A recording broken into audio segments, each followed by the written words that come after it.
لا لا لا لا لا لا لا لا لا لا لا لا لا لا لا لا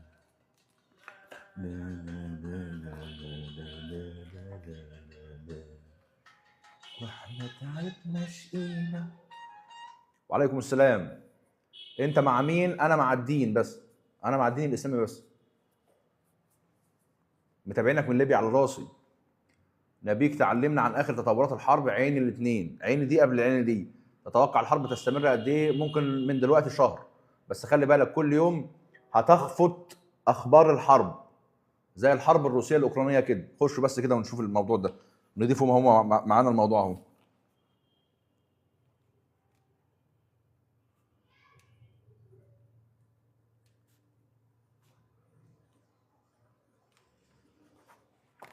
يعني ايه يا كينج تخفت؟ اللهم صل على سيدنا محمد، اللهم صل على سيدنا محمد. زي بالظبط يا جماعه الحرب الروسيه الاوكرانيه، انت دلوقتي تحس بيها؟ لا، ليه؟ بقت حاجه عاديه في العالم عادي. طب ما الهند وباكستان بيضربوا في بعض عشان اقليم كشمير بقى لهم مليون سنه. دلوقتي ايه؟ عادي، بقت حاجه عاديه. فاي حرب في العالم دلوقتي بتاخد ذروتها، طالما ان هي مش حرب عالميه، بتاخد ذروتها اسبوعين ثلاثه شهر شهرين وخلاص على كده انتهينا. الدولار رفع عشان الحرب ولا عشان الديون الجديده في تركيا؟ احمد سلطان ابو سلطان حبيب يا جماعه الخير، تكلمنا مرارا وتكرارا عن حاجه اسمها الاموال الساخنه، بس بعد اذنكم بس كبسوا كبسوا عشان نبدا. كبسوا عشان نبدا. الاموال الساخنه اللي بتاثر على الاقتصاد التركي. الاموال الساخنه ديت زي ما اتفقنا قبل كده، واحد قاعد في ولايه بنسلفانيا في امريكا، فامريكا بتديش فوائد على البنوك، فرفع سماعه التليفون قالوا ايوه يا تركيا انت عندكم فوائد، طب ما نحط الفلوس عندكم احسن، بدل ما اعمل مشروع ولا حاجه يخسر، ولو حطيتها في البنك مش هتزيد.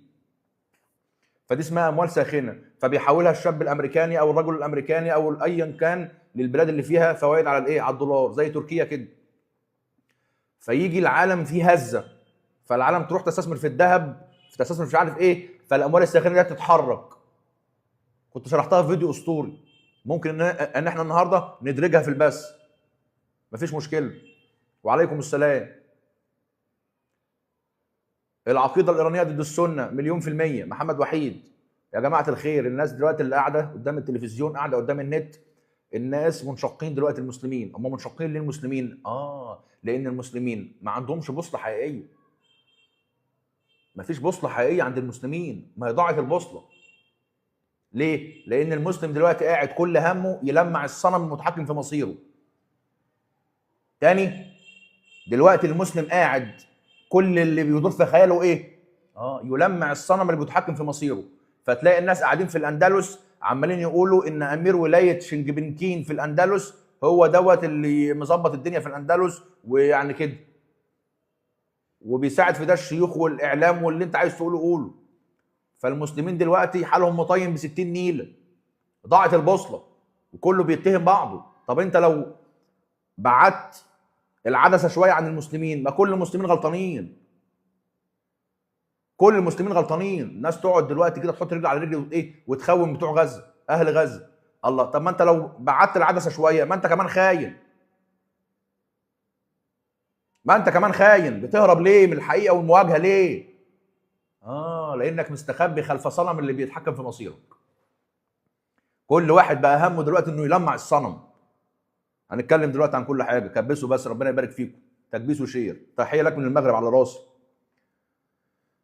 اللهم صل على سيدنا محمد.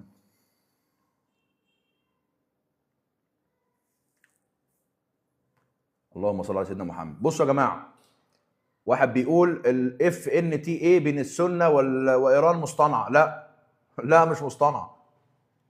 الله، انتوا عايزين المسلمين اهل السنه والجماعه ينضربوا على قفاهم وفي نفس الوقت يطلعوا يدهنوا؟ احنا مش زي العلماء والشيوخ اللي بيطلعوا يدهنوا الحقيقه. ايران دي ليست بلد مسلمه.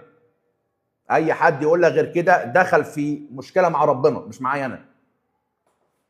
اي حد يقول لك على ايران دي دوله مسلمه ولازم نقف جنبها، ده شخص واقف ضد ربنا، مش ضد انا، مش معايا انا. اي حد يشكك في شرف السيده عائشه او امهات المسلمين ليس مسلم. اي حد يتحدث بسوء عن الصحابه ليس مسلم. اي حد يقول ان القران بتاعنا مش كامل ليس مسلم. اي حد يدمر المسلمين زي ما ايران بتدمر الدول العربيه والمسلمين ليس مسلم. انت مفكرين ان الاسلام ده حاجه مطاطيه؟ هو مش سيدنا النبي صلى الله عليه وسلم قال؟ هو مين هو القائد بتاعنا والمثال بتاعنا والايدول بتاعنا؟ سيدنا النبي، صح؟ بس سيدنا النبي قال المسلمين هيكونوا 72 طائفه، 71 طائفه في النار وطائفه واحده بس في الجنه. انا بتكلم كلام هيروغليفي ولا كلام؟ ده كلام مين؟ ده كلام سيدنا النبي. المطاطيه في الاسلام ان احنا بقى ايه، والصوفيه مسلمين والعلويين مسلمين واللي مش عارف في ايران مسلمين، دي اسمها مداهنه. بنقعد ندهن ليه؟ ما المسلم بقى كله ضد المسلم، كله ضد الاسلام. ليه العالم كله بيكره الاسلام؟ لان ربنا سبحانه وتعالى اللي خلق الدنيا كلها وخلق الناس وخلق كل حاجه، هو الوحيد اللي اعطى للانسان الحريه. دين الاسلام الوحيد اللي اعطاك الحريه. الله سبحانه وتعالى بيقول لك انت براحتك تعبدني ما تعبدنيش براحتك، في يوم قيامه وفي يوم اخره، بس براحتك، صح؟ طب هل في اي دكاتره موجودين في العالم زي ترامب ولا بتوع روسيا ولا بتوع الصين ولا اي حاجه هيسيبوا للناس حريتهم في العباده؟ مستحيل. كل الاصنام الموجوده في العالم عايزه الناس ايه؟ تسجد لهم وتعبدهم. لكن الاسلام بيامر الانسان ان هو يكون حر حتى لو مش هيعبد ربنا. فده تضارب في الاهداف. الدكاتره زي الدكتاتورين في العالم والطغاة زي ترامب وغيره عايزين الناس تعبدهم، والله سبحانه وتعالى بيقول للانسان براحتك. فده تضارب. انت لما تشعر بحريتك ممكن تتحرك بعشوائيه، ده خطر على امريكا والانظمه الموجوده في العالم كلها وترامب وروز كله. عشان كده بيكرهوا الاسلام، عشان كده كله واقف ضد الاسلام، عشان كده المؤامرات من بره الاسلام ومن جوه. تبقى انت قاعد دلوقتي بتتفرج على حرب الكيان وايران، فيسالني واحد سؤال، معلش السؤال ساذج، يا كينج احنا لازم نقف مع ايران. واحد تاني يقول لي يا كينج احنا لازم نقف مع الكيان. وليه؟ احنا مش في امتحان عشان نختار ايه او بي، احنا موجودين في حياه موجود عليها سكيل اللي الكينج علمهن من 0 ل 100. لازم المسلم يبقى صايع. في هنا صياعه عند المسلم في الدماغ. نسيبنا بقى من السذاجه وان احنا ماشيين كده ورا الشيوخ وبنقدسهم وبنناقش ربنا. ناس تخش تكلمني تقول لي يا كينج لماذا تتحدث يا كينج بطريقه مش كويسه عن الشيخ عبد الله رشدي؟ اولا انا لم اتحدث عنه بسوء. ثانيا انا قلت للناس فكروا قبل ما تقدسوا الاشخاص، بس لان لهيب القدسيه. ما هو انت دلوقتي جيت له على جرح مع عبد الله رشدي او الشيخ الفلاني او الصنم الفلاني، ده جرح عند المسلم. فمجرد ما تحط عليه ميكروفون ايه ده؟ لا اوعى تيجي عند الشيخ عبد الله، اوعى تيجي عند الفلان الفلاني، لا لا لا لا لا لا. طب وربنا بتقعد تناقش ربنا، يا رب انا عايز يا رب اعرف الحكمه من الحاجه الفلانيه عشان قلبي يرتاح. ما بتقدسش ربنا ليه؟ لانك شاركت قدسيه ربنا بقدسيه حد من موجود معانا على كوكب الارض. يا جماعه الخير، لو جبنا واحد بيعرف يقرا الحركات السيكولوجيه للايد وللوش وللكلام ده، هيظهر مش بس عبد الله رشدي ان هو بينافق في اللي بيقوله. ما تركزوا معانا شويه بقى. ما تركزوا معانا شويه بقى. سيبكم من القدسيه. انا دلوقتي في الحرب اللي قدامي دي ما بين ايران والكيان، لازم المسلم يكون ناصح صايع. وهنا هنوجه رساله لليمن والعراق، قلناها قبل كده. المسلم صايع ازاي؟ انا دلوقتي لو شجعت ايران، اصل بلد مسلمه ماشي، طيب ايران دي وهي معمول عليها عقوبات ومش كسبانه دمرت 4 بلاد عربيه. يا خبر اسود، امال لو ايران كسبت هتعمل فينا ايه؟ الناحيه الثانيه اللي بيشجع الكيان، الخايبين التانيين. الكيان من غير ما يكسب حرب ضد ايران خلص على فلسطين وخلص على غزه وزرع جورباتشوفات كتير وعمل علاقات ودمر المجتمع المسلم ودمر الاسره المسلمه وبيدمر السنه وبيدمر القران وبيدمر كل حاجه. هو مين بيصرف يا جماعه على الفلوس والبرامج اللي هدفها التشكيك في الدين؟ مين بيصرف على الكلام ده؟ مين اللي بيصرف على الكلام ده؟ لما اقول لك ان خلي بالك ان الحرب الموجوده دلوقتي في الشرق الاوسط هي بدايه لهرمجدون، لان من حوالي 600 سنه ظهر مبدا اسمه مبدا الصهيو انجيلي او الصهيو ماسي موجود في فرنسا وانجلترا. يعني ناس بقى لهم 600 سنه بيخططوا. 600 سنه يعني بيسلم جيل ورا جيل 50 سنه بيسلم الجيل اللي بعده ويسلم الجيل اللي بعده ويسلم الجيل اللي بعده، والاجيال عندهم في زياده. طب الاجيال المسلمه وصلت دلوقتي ان الشيوخ والعلماء كل هدفهم ايه؟ كل اللي في دماغهم ايه؟ استغلال الحرب الامريكيه الايرانيه علشان تلميع الاصنام، صح؟ يبقى هم عندهم رجال الدين ورجال الدوله ورجال كل حاجه بيصعدوا لفوق ومتمسكين بعقيدتهم وبدينهم، واحنا عندنا هنا العلماء والشيوخ بيلعقوا الاحذيه.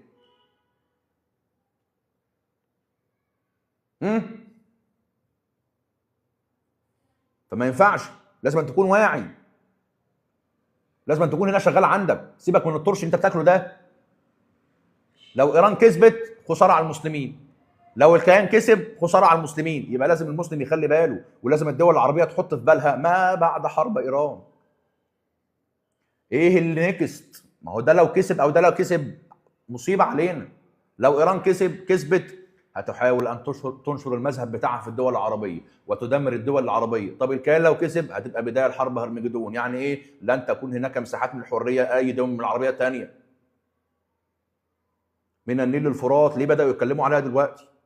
انت فكر يا ابني كل حاجه كل حد عندهم كده بيطلع يتكلم وخلاص؟ انت عبيط يالا. في حاجات يا جماعه مهمه جدا جدا جدا في تمرير الافكار. عقلك ده هو عقلك ده هو، ما تفهم، افهم عقلك بقى، ادرس عقلك بقى. عقلك ده هو الفكره لما يشوفها مره واثنين وثلاثه واربعه، اول مره ممكن يكون ضدها، ثاني مره يقول لك انا ماليش دعوه، ثالث مره امر معروف ايه ونهي عن المنكر انتوا ناقصين وجع دماغ، رابع مره ممكن تصيبه ويتعايش معاها.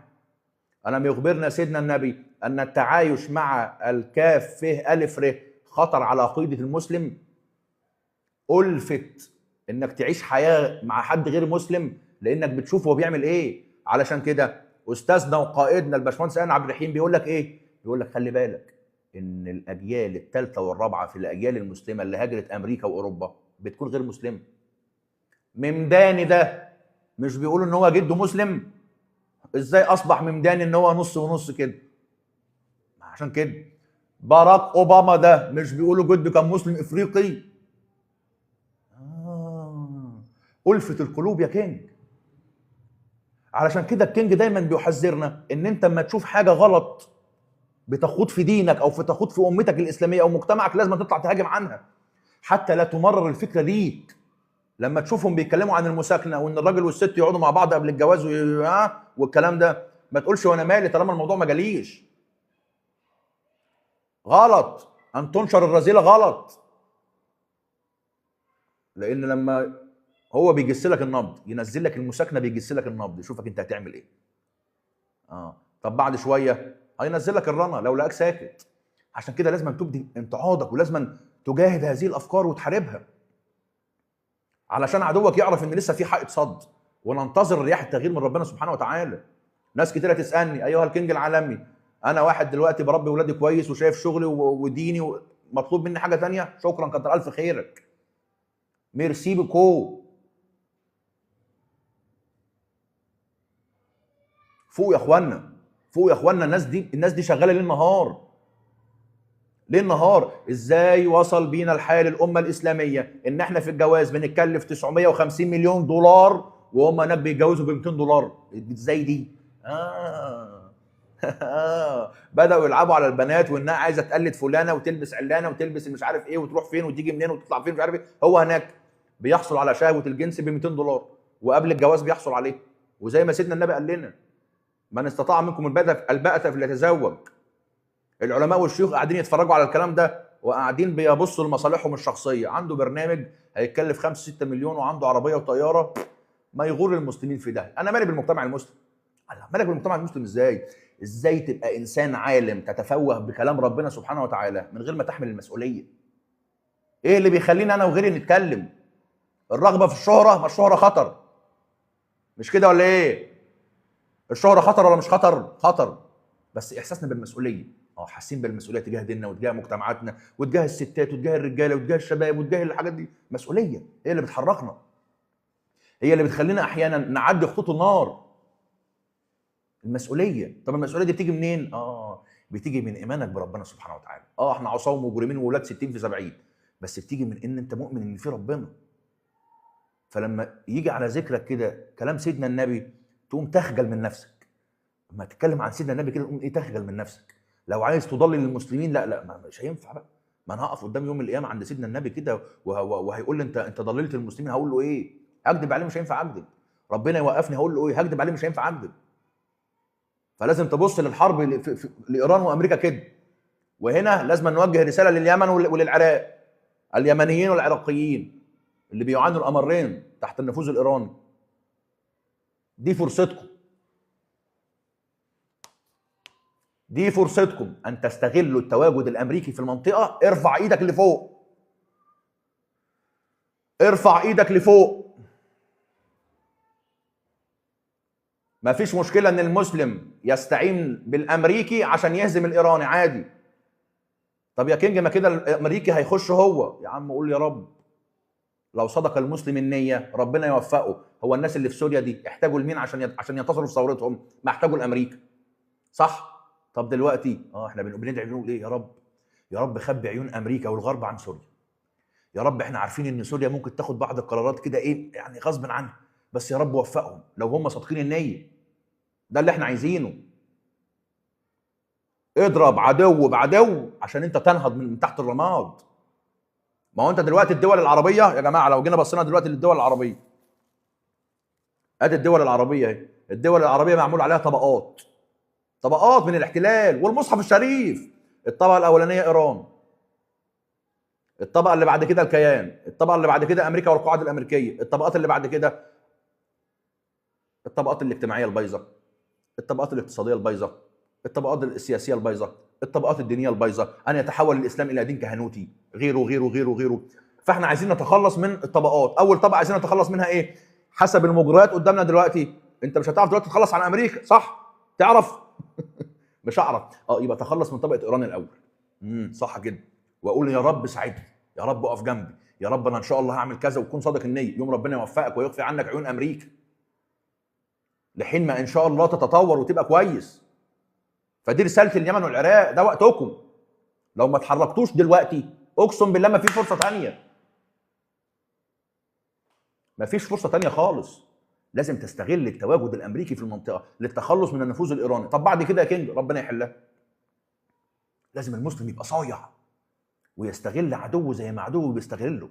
يا جماعه الخير، اياكم ان تتوقعوا، اياكم ان تفهموا، اياكم ان تتوقعوا اي شيء ان امريكا ستخرج من حرب ايران بدون ما تسيطر على نفط ايران بالكامل ونفط دول الخليج كلها. ابحث في التاريخ وارجع. ما هو سبب تواجد القواعد الامريكيه في الدول العربيه؟ واو واو واو واو، عاصفه الصحراء في التسعينات. عاصفه الصحراء في التسعينات لما امريكا اغرت صدام حسين انه يخش يحتل الكويت، وبعدين رجعت ضربته تاني وبررت تواجدها العسكري في المنطقه لحمايه النفط، صح؟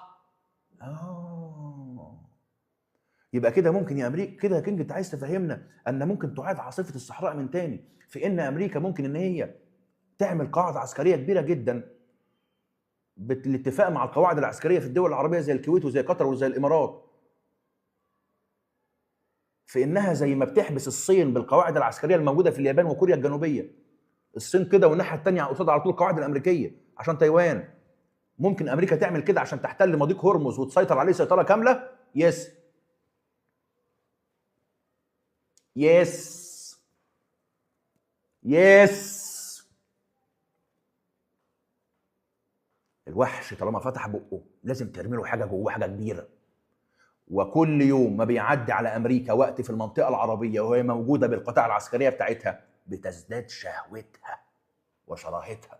اللي يرضي امريكا النهارده ما يرضاهاش بكره. ليه امريكا تحولت من الصواريخ الغاليه جدا للقنابل اللي مش غاليه، قنابل الجاذبيه الموجهه اللي احنا اتكلمنا عليها فيديو امبارح؟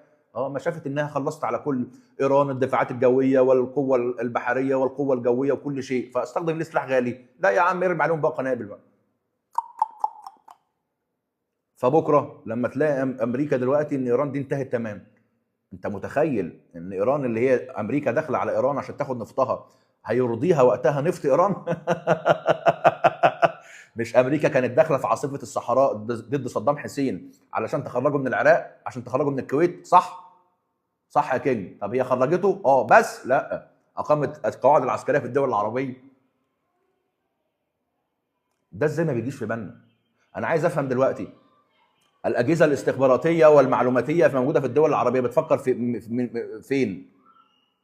طب اقول لك على حاجه، انا دلوقتي لو مسؤول موجود في اي دوله من دول الخليج، انا بقول لك اهو، انا لازم اخش الحرب ضد ايران، لازم اخش الحرب ضد ايران. دي فرصه لن تتكرر، فرصه لن تتكرر.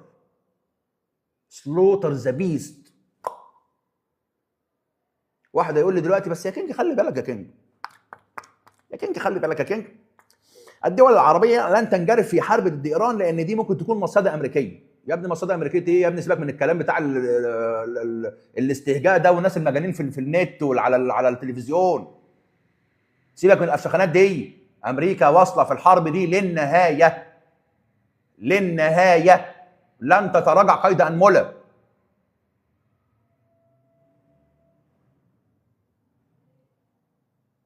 الدول العربيه لو سابت المساحه فارغه لامريكا ضد ايران وايران ضد امريكا، هنصبح احنا الخاسر الوحيد. ستكرر امريكا ما عملته في عاصفه الصحراء. اللي يرضي امريكا النهارده ما يرضاش بكره. لازم نفهم الفلسفه الامريكيه الكاوبوي. اكتر بلد شراسه في التاريخ هي امريكا، اللي يرضيها النهارده ما يرضاهاش بكره. امريكا كده اما تقعد بعد ما تخلص على ايران، خلصت على كل حاجه في ايران، بمخيلتك كده هتاخد نفط ايران وتمشي؟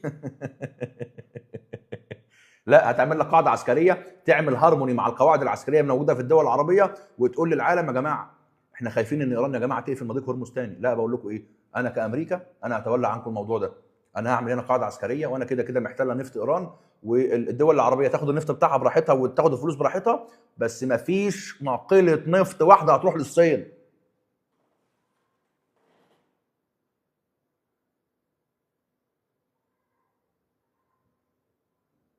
الناس قاعدين دلوقتي خايبين الامل والرجاء، كل واحد فيهم عمال يبحث عن، شفت يا كينج؟ امريكا يا كينج بتحارب الحرب دي عشان الكيان. طب ما ايه المشكله؟ ما بينهم تحالف ولا هم ايا كان يعني الوضع اللي بينهم. ما غزه بتنضرب قدامك اهي ليل نهار وما فيش اي حد في العالم عارف يخش الغزه.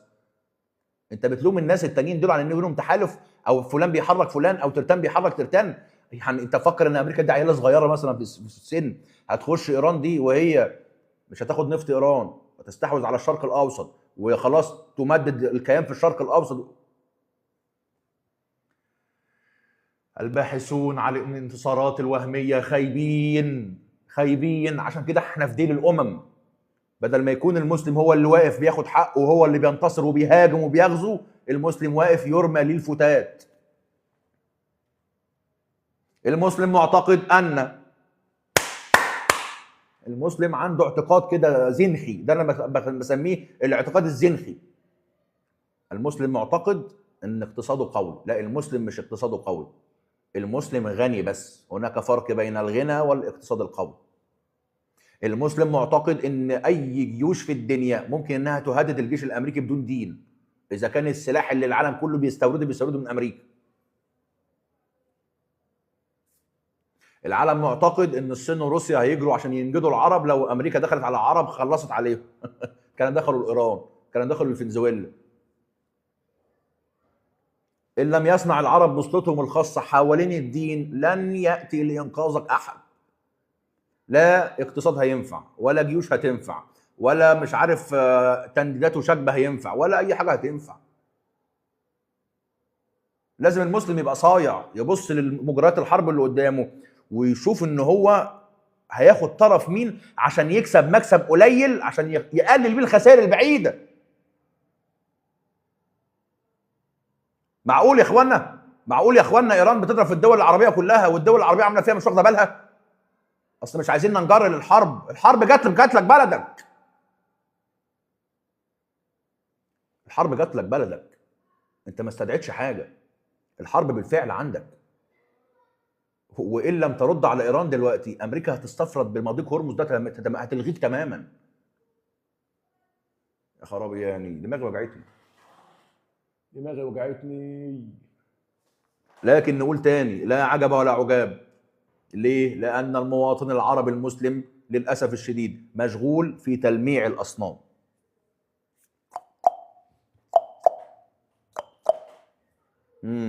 كل واحد عربي مسلم بقى بيشجع نادي معين يقول لك انا عندي احسن لاعب في العالم، ده انا عندي طفره، ده انا عندي وقت خطير قوي، هو اللي مظبط الدنيا، هو اللي كده.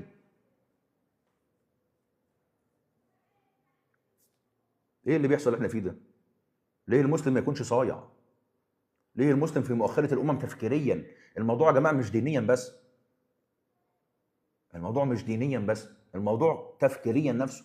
المسلم في مؤخره الامم تفكيريا، تفكير المسلم غلط، مش دين بس. لا لا لا لا, لا. حط، ما اقصدش حاجه، حط الدين على جنب. تفكير المسلم نفسه غلط. المسلم ما بيعرفش يستغل الظروف اللي حواليه خالص. ستكرر امريكا ما عملته في عاصفه الصحراء من اقامه قواعد عسكريه موجوده في الدول العربيه على انها عشان تحمي النفط والحاجات اللي كانوا بيتكلموا عليها، على انها تعمل قاعده عسكريه كبيره جدا جدا جدا سواء في الاراضي الايرانيه او اللي قصادها، متعلله بذلك ان احنا مش عايزين ايران تقفل يا جماعه الكلام ده وتؤثر على الاقتصاد العالمي ومش عارف ايه والافشخانات دي كلها. يا جماعه ده غياب التواجد العربي الاسلامي في حرب ايران وامريكا يضر المسلمين اكتر ما يفيدهم.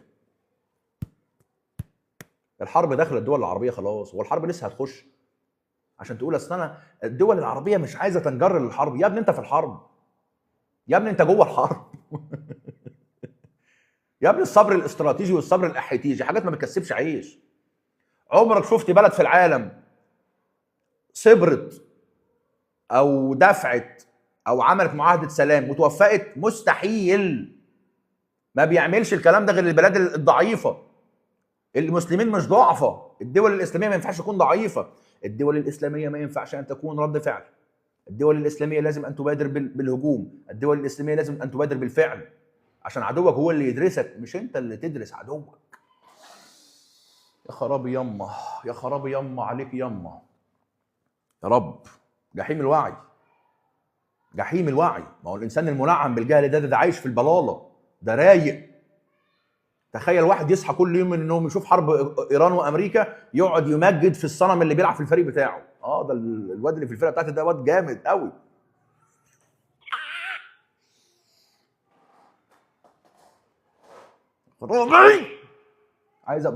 عايز اضرب الكينج بنيه. نفسي اضرب الكينج بنيه انا اهو. اعمل للكينج حاجه.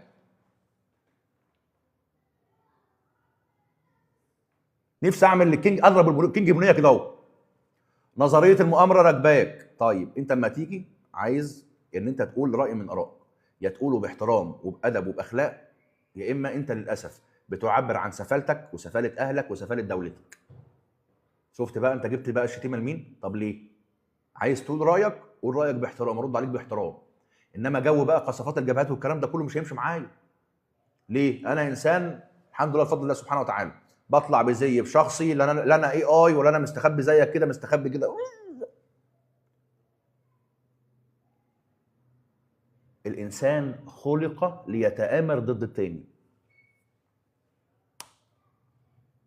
الاستخبارات الصينيه دي هدفها ايه؟ هدفها تجنيد الناس اللي بيخلصوا خدمه في امريكا، بيجيبوهم وياخدوا منهم المعلومات. تعالوا، هو ازاي الصين يا جماعه صنعت آلة اللي هي آلة الاشعه الفوق البنفسجيه اللي في هولندا؟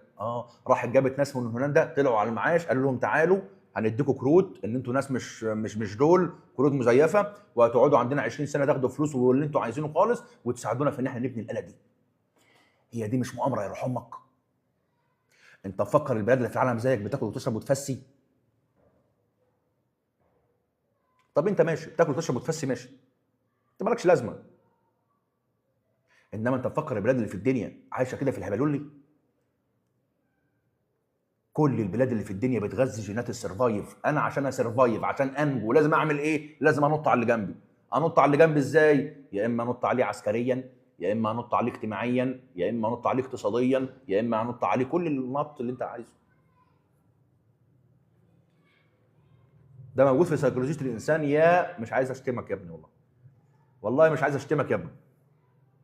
ما فيش بلد بتستمر في العالم الا اذا كانت بتعمل مؤامره عشان تضعف عدوك، لان عدوك اكيد في ناس مخلصين بيشتغلوا صح، فانا ازاي اضاد تلك التوجهات الصح والشغل الصح؟ لازم اعمل عليه مؤامره. انت لو انا بقول لك اهو، انت لو في جيبك دلوقتي 10 جنيه وقابلك واحد فقير هتديها له، طيب ربنا كرمك وفتحت مطعم وبقيت زي الفل وعالمي ومش عارف ايه والكلام ده كله، وجنبك مطعم منافس، اولا لو قابلك نفس الفقير مش هتديله ال 10 جنيه، هتستثقلها. ليه؟ المال ملأ ظلماتك من الداخل، خلاك حريص على الفلوس. بس كده؟ لا، ده انت ممكن تفكر ازاي ان انت تقفل المطعم اللي جنبك عشان تسيطر على السوق كله. حلو، ده انت فاتح مطعم. حبيبي يا استاذ محمد، منور يا روح قلبي، منور يا روح قلبي، تسلم يا استاذ محمد، تحياتي للاردن، حيا الله والنشام على راسي. حلو كده. ما بالك بقى ان في واحد زي ايلون ماسك ده كل يوم بيصحى من النوم عارف ان هو عنده تريليون دولار، مفكره بيروح الثلاجه يجيب حته جبنه قديمه وطماطمايه عشان ياكل زينا؟ انتهى باليلا. لازم يغذي احساس السلطه ده بداخله. يغذيه ازاي؟ ازاي احتل الشركات التانية، وازاي احتل الدول التانية، وازاي احتل الناس. دي مش مؤامره يلا؟ الناس شركه زي شركه بلاك روك الموجوده في امريكا اللي بتدير اصول ب 10 تريليون دولار، بيفكر الناس اللي فيها بيصحوا الصبح ياكلوا فجل زينا، يدوروا على الاكل والشرب زينا. السلطه والفلوس اللي بتروح للناس دي بتخليهم يستشعروا من داخلهم انهم الهه.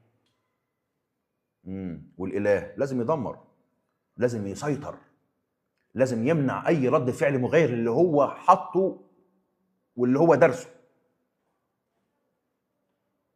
ليه ايلون ماسك بياخد ابنه معاه الاجتماعات يا جماعه؟ ليه ترامب بيدخل ولاده معاه في العالم السياسي ويقعدوا مع الكبارات؟ ليه؟ علشان يحافظ على الامتداد الجيني لعائله ترامب طول العمر، عشان يحافظ على الامتداد الجيني لعائله ايلون ماسك طول العمر. انا هموت مش مشكله، بس ابني ظاهريا وضمنيا هيورث جيناتي لتتحكم في العالم. في سيكولوجيه الانسان بيحب اخر حفيد ليه لو كان ذكر. شوف كده اي جد تلقائي كده وطبيعي لازم يعشق اخر حفيد ليه لو كان ذكر. ليه؟ لان الانسان بطبعه بيطمح للخلود، عايز يبقى خالد في الدنيا. طب هتبقى خالد ازاي؟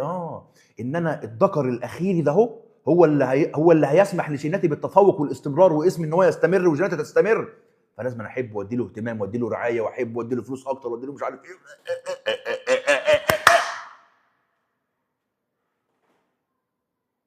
لكن نرجع نقول لا عجب ولا عجاب، التجهيل المتعمد في الامه الاسلاميه هو اللي افرز لنا الناس اللي للاسف الشديد مفكرين ان العالم ماشي بدون مؤامره. ده الكينج نفسه بيمارس مؤامره على العالم. أيسمح الكينج بأي نوع من أنواع المنافسة ليه؟ الكينج بيسيطر على ذهنك. لما يخرج الكينج بين الحين والآخر يقول لك خلي بالك أنا ماليش منافس. أنت عارف الكينج بيعمل معاك إيه؟ معلش أديك حتة بقى من أسرارنا بقى. عارف الكينج بيعمل معاك إيه؟ الكينج بيقفل مخك خالص عن إنك تستمع أو تشوف حد أحسن منه. طب لو ما قدرتش أعمل كده أنا استفزتك وحصلت على اهتمامك. معلش الكينج بيقول لنا اسرار ان هو مش خايف، عارف ان هو متفوق كده كده. انا بعمل عليك مؤامره بس مؤامره حلوه. الكينج ده حلو طبعا، راجل محترم مؤدب عمره ما يخون ابدا، لكن بشرح لك السيكولوجيه.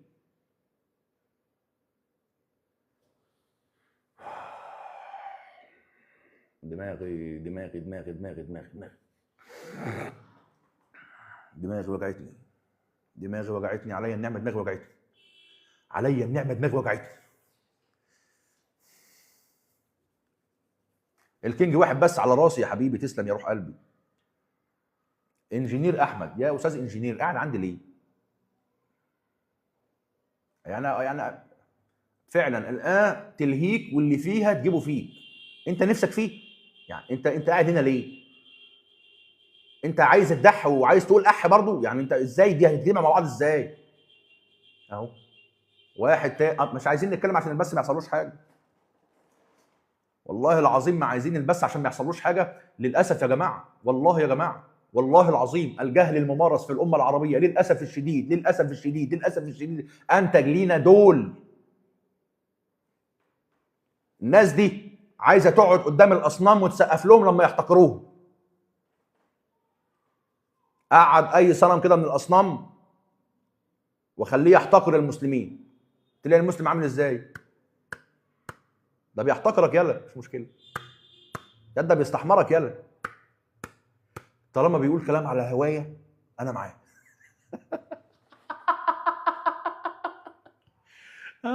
الناس اللي بتستعجب انا ازاي بقول هذا الكلام بطلاقه، وبقول لك من ضمن انا مش خايف اطلاقا اطلاقا اطلاقا اطلاقا ان انا في يوم من الايام ال 360 الف اللي عنده دول كلهم يعملوا لي انفولو. عمري ما اقول لك جمله في يوم من الايام ولا فكره على هواك عشان تقول لي الله عليك يا كينج يا اسطوره يا تاريخ. ايه ده يا كينج؟ ده انت فلته، ده انت جيت الدنيا ازاي يا كينج؟ الله، ما ينفعش، مش من مبادئي ولا شخصيتي. عمري في يوم من الايام ما اقول لك ما تعمل لي لايك والنبي واعمل لي فولو واعمل لي شير واعمل لي الحاجات دي والنبي. مفيش الكلام ده. في اللايف ممكن اقول لك كبش شويه معلش عشان بس اللايف يبقى قوي، دي بس اللي بعملها عشان بيجي لنا حظر كتير، انما غير كده مش هيحصل. عمري ما هكون موجود في منطقه دنيا وانا بكلمك، عمري. لازم انت كمان تتعلم الكلام ده. اوعى تسمح لاي حد يكلمك بطريقه من فوق وانت تحت. انت عزيز، انت مسلم، ما تستحقرش نفسك. اوعى. حس بعزتك وكرامتك. يا ده انت حفيد سيدنا خالد، يالا يا ده انت ما بتذكر اسم سيدنا خالد كده تحس ان انت جسمك كده بيرتعش. ليه؟ من هيبته وعظمته. يا ده انت حفيد سيدنا عمر، يالا يا ده انت حفيد سيدنا النبي، يالا يا ده انت حفيد احسن الناس ربنا خلقها. سيدنا النبي ده احسن واحد الله سبحانه وتعالى خلقه. الصحابه دول احسن ناس بعد الانبياء والرسل. انت حفيد الناس دي. الناس دي القاده بتوعك، فتسيب الناس دي اللي بيعظموك. بقول لك سيدنا النبي واقف في فتح مكه وبيقول لسيدنا بلال اصعد على كتف عمر وسيدنا ابو بكر. دول كبار الصحابه، شيخي اهل الجنه، اعظم اثنين بعد سيدنا النبي سيدنا عمر وسيدنا ابو بكر، او سيدنا ابو بكر وبعدين سيدنا عمر، شيخي اهل الجنه. لكن سيدنا النبي حريف في ان هو يشجع المسلمين، ما يقللش منهم ابدا. اصعد يا بلال، فيصعد سيدنا بلال وسيدنا النبي يامره ان هو يؤذن، وسيدنا النبي يقف كده قدام المسلمين كلهم 10000 جندي في فتح مكه ويقول له يا الله يا بلال ان هذه الكعبه عند الله العظيمه وانك اليوم عند الله الاعظم منه. ليه بيقول له كده سيدنا النبي؟ عشان يعازيه في التعذيب اللي حصل له ايام فتح الرساله، ايام بدء الرساله، عشان ده مسلم. يبقى مستحيل ان انت تسمع لحد يحتقرك او يقلل منك او تكون في منطقه دفاعيه وانت بتدافع عن نفسك تقوم تخسر. لو تواجدت في منطقه دفاعيه تخسر في كل شيء، في النقاشات، في الحروب، في الصراعات العسكريه، في الصراعات السياسيه. المدافع دايما بيخسر بنسبه كبيره. ما بيكسبش المدافع الا اذا كانت الطبيعه اشتغلت معاه، زي روسيا كده، الاتحاد السوفيتي في حرب العالميه الثانيه. عايزك تشغل دماغك وحس بعظمتك كمسلم.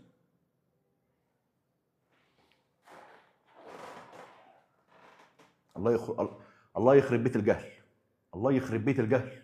ما الجهل اللي عامل فينا كده، الجهل اللي عامل فينا كده للاسف الشديد.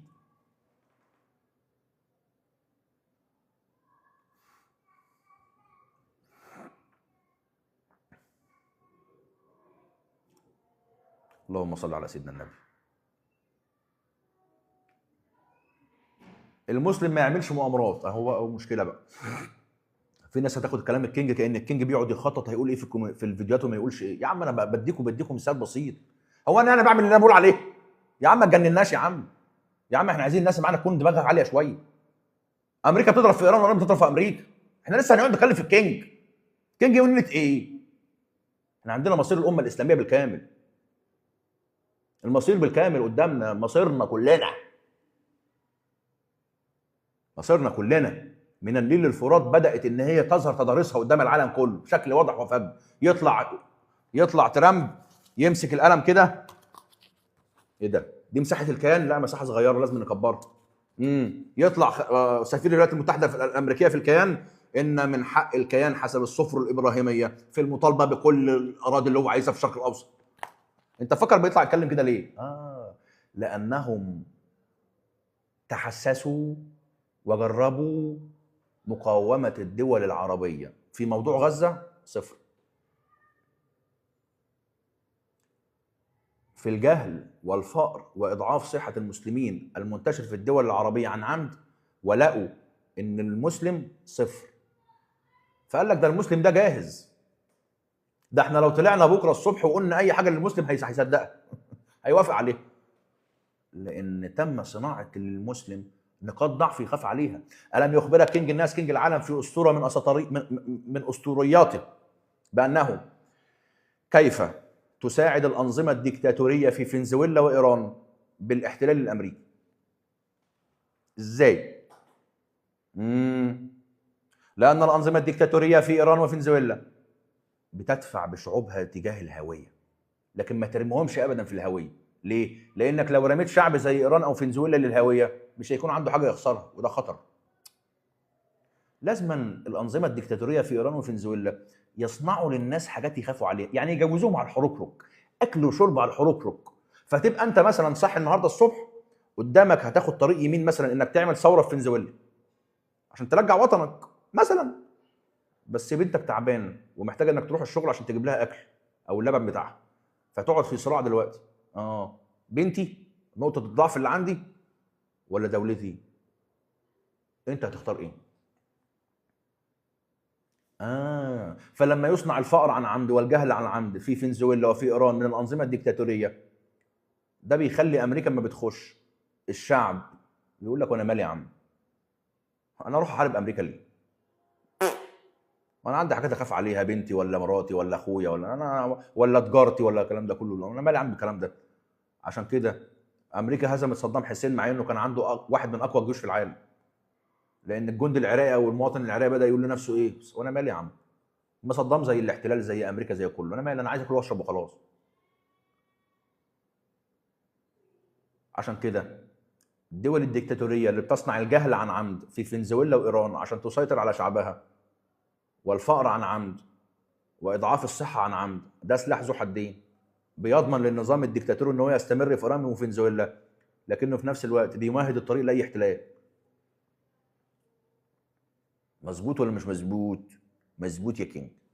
نشكرك يا كينج. اهلا يا كينج.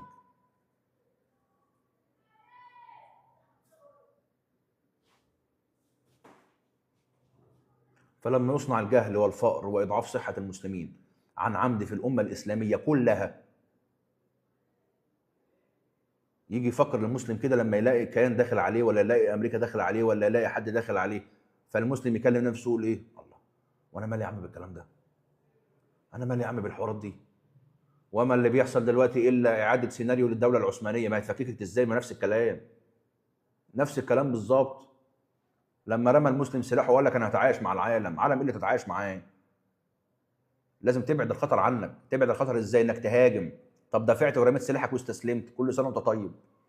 تسمح بقى للمؤامرات والغزو الفكري والتبعيه الذهنيه والتبعيه الدينيه وتحويل الاسلام الى دين كهنوتي يعبد بس في المساجد زي الكنائس وزي الاديره.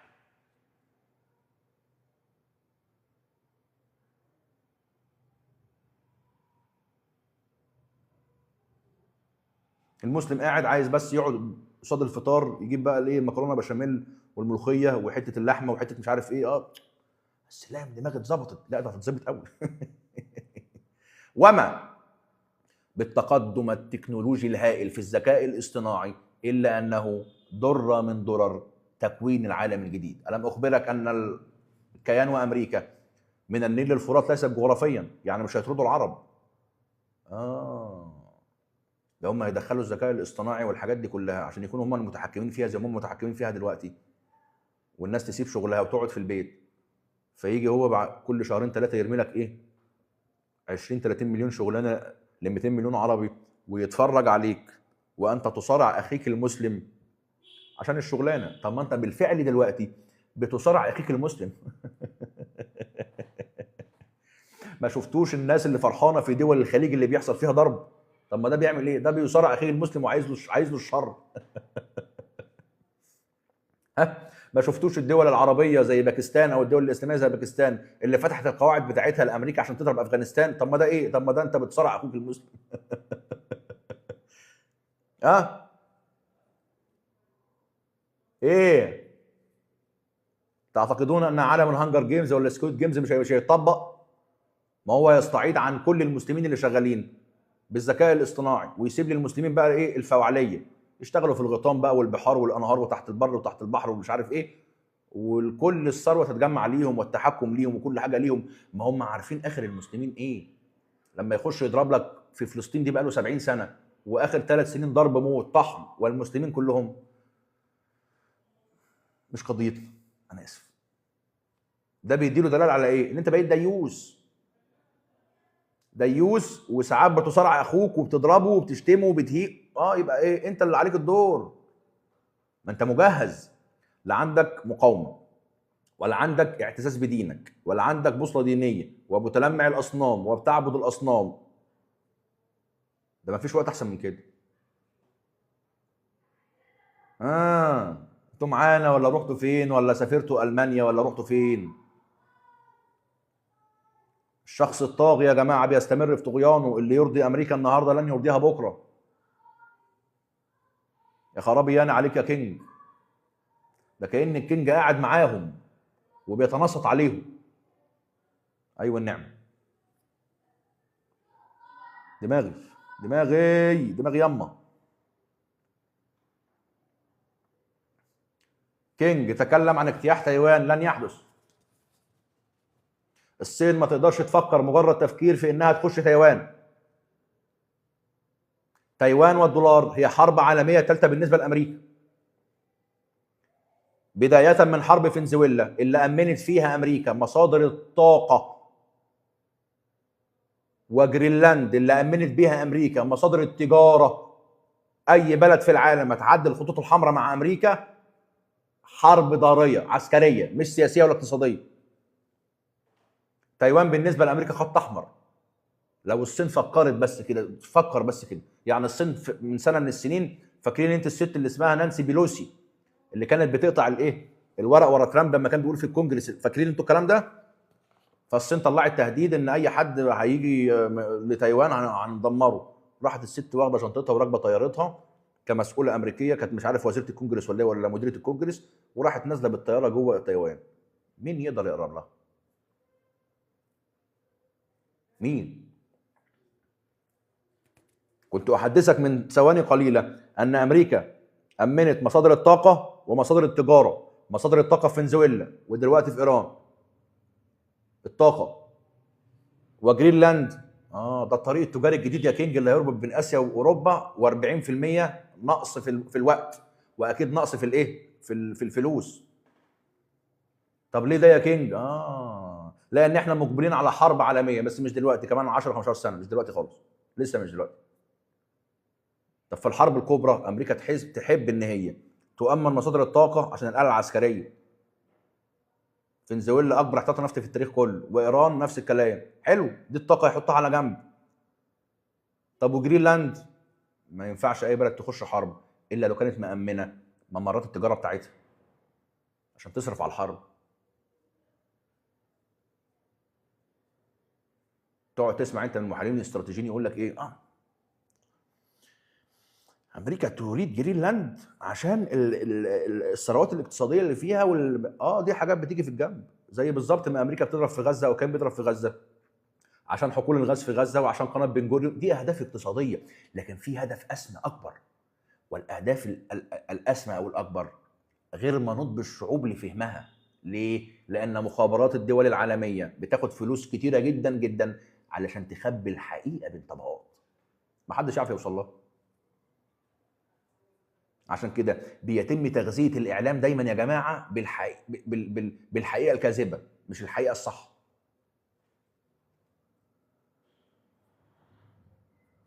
ركز. يبقى كده يا كينج، امريكا لما تؤمن مصادر الطاقه في فنزويلا وفي ايران عشان لو الطيارات ما تعطلش والسفن ما تعطلش والدبابات ما تعطلش. ده واحد. طب جرينلاند يا كينج عشان دايما الممرات الامريكيه الاقتصاديه شغاله. هو ده الشغل. الناس تقعد تتكلم على افول الامبراطوريه الامريكيه. هتقفل ازاي؟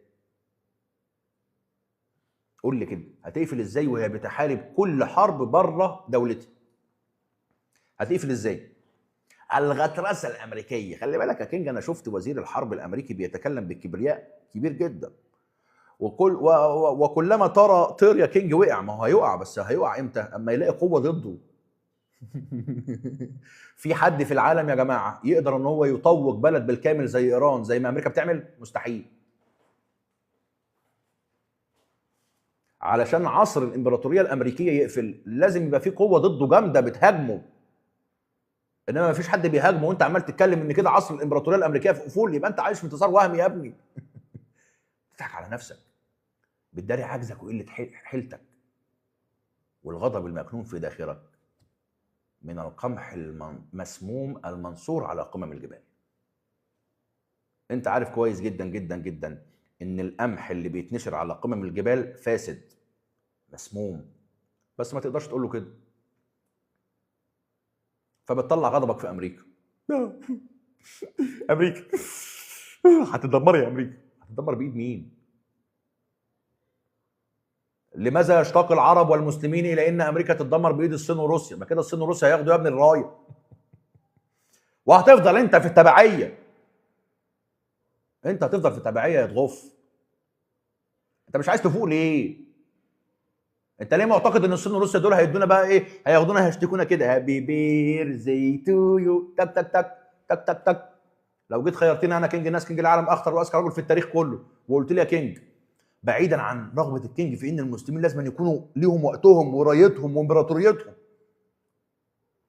اللي لو حد فكر فيها من غير الدين ما تتمش. اوعى تفكر ان لو الجيوش العربيه اجتمعت والاقتصاد العربي كله اجتمع والدول العربيه اجتمعت والحدود اتلغت وكل الكلام ده وعمله واحده ومش عارف ايه والافشخانات دي كلها في ان تصبح الامبراطوريه العربيه والاستسلام. مفيش الكلام ده بدون دين مطلق.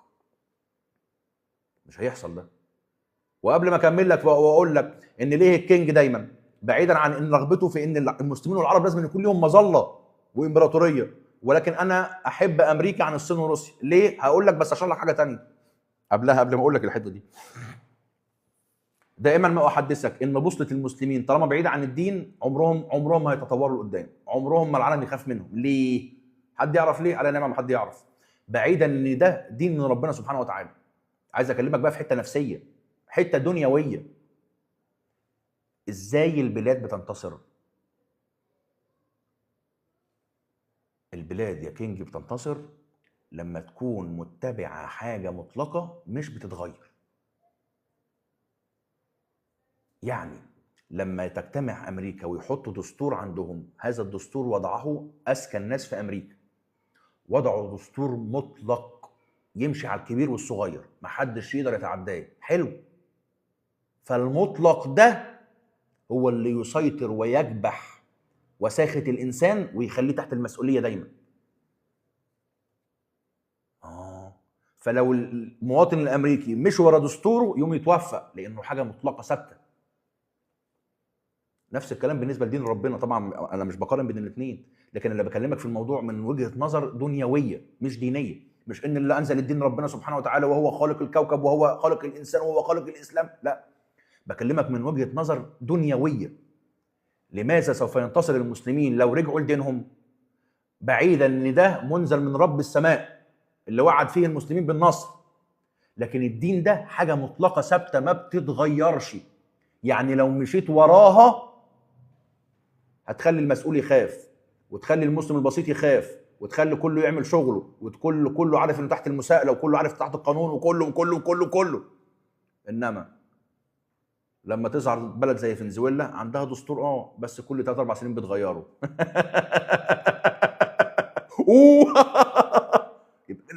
يبقى كده الدستور الفنزويلي مش حاجه مطلقه، حاجه متغيره حسب الاهواء.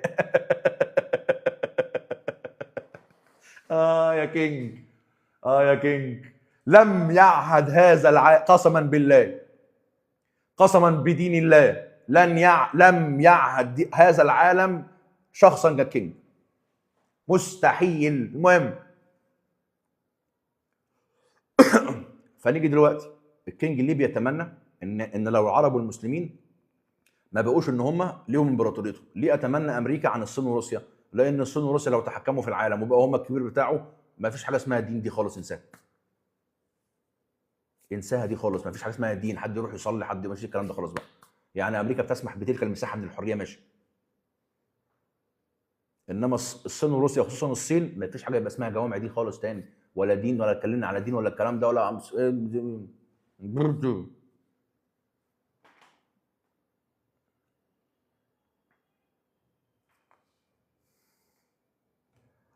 يعني يا خرابي يما، يا خرابي يما على الكينج. مش قلت ايران وامريكا والكيان واحد؟ ايوه، العلاقه المصلحيه ما بين امريكا والكيان وايران حاجه واحده، هي ضرب المسلمين. لكن هناك حدود حمراء، خطوط حمراء ما ينفعش ايران تتعداها. لو تعديتها بس، هي دي كل الحدوته ما بين ايران وامريكا. طول ما ايران بتضرب في المسلمين، امريكا بتسيبها. طول ما ايران مفكره انها بتعمل امبراطوريه من البلاد بتاع المسلمين، امريكا بتسيبها، لانها امبراطوريه هشه. في 3 ايام في سوريا خرجوها. الامبراطوريه اللي تبنى انها بتخش البلاد تهدم، ما تبنيش، دي امبراطوريه هشه ضعيفه جدا. انت عارف لو ايران بتخش الدول العربيه تبني مع الدول العربيه علاقات، ده خطر على امريكا. انما امريكا عارفه ان في اي وقت تقدر تخرج النفوذ الايراني من اي دوله عربيه. فهم الاثنين حبايب، ده زي الفل وزي العسل ضد المسلمين. لكن لما ايران تطمح لشخصيتها ان يكون عندها نووي، اقفي عندك. ازيدك من الشعر بيت عشان اعرفك ان حضرتك يا استاذ سعيد يوسف، I'm very sorry. زيرو. الصين وروسيا فرحانين جدا جدا جدا جدا جدا جدا جدا جدا جدا من رغبه امريكا في منع ايران من ان تمتلك قنبله نوويه. الكلام ده اللي زي حضرتك ما يفهموش، انا اسف. I'm very sorry. والله والله والله الصين وروسيا مبسوطين جدا جدا جدا من ان امريكا بتمنع ايران من امتلاك القنبله النوويه. الله ليه يا كينج؟ رقم واحد، عشان ما تقعدش ايران معاهم على طاوله العالم. انت فكر ان الصين وروسيا واقفين ورا ايران عشان بيحبوها؟ جت كارت ضغط ضد امريكا، زي ما ايران بتستغل غزه بالظبط، كارت ضغط ضد الكيان. طب لو ايران بقى معاها النووي، الصين وروسيا مش هيبقوا ليهم نفوذ ولا كلمه على ايران. لن تستطيع الصين ولا روسيا ان تستخدم ايران ككارت ضغط ضد امريكا. هي دي السياسه يا ابني. ياما في الجلاب يا حاوي، هي دي السياسه، حيث لا يشاهد الناس، السياسه حيث لا يعرف الناس، السياسه حيث لا يتوقع الناس، السياسه حيث لا يخمن الناس. والدليل على كلامي ان الصين وروسيا يقدروا بكره الصبح يدوا قنبله نوويه لايران. ما ينفعش. ليه يا كينج تاني؟ لان النظام في ايران ممكن يتغير في ثانيه، يجي نظام تاني ضد الصين وروسيا. يبقى كده انت عايز تقول ان الصين وروسيا هبل او مجانين عشان يدوا ايران القنبله النوويه اللي ممكن في يوم من الايام تبقى ضد الصين وروسيا.